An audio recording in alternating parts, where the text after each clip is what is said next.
There are 1,000 prompt engineering guides. The lab's own manuals boil down to 3 moves.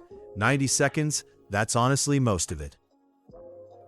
1. Say exactly what you want. The length, the audience, the format, the constraints.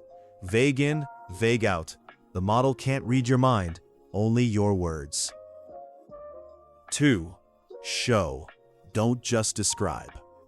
1 or 2 examples of the output you want, beat a paragraph explaining it.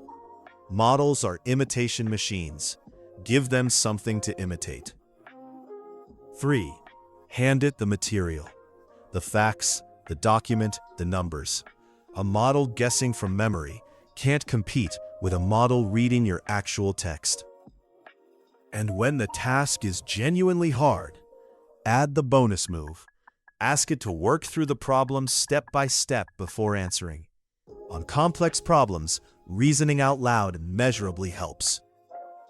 Specific instructions, real examples, actual material. That's most of what prompt engineering is. The rest is practice. Made with AI. This was Oriora, AI Explained.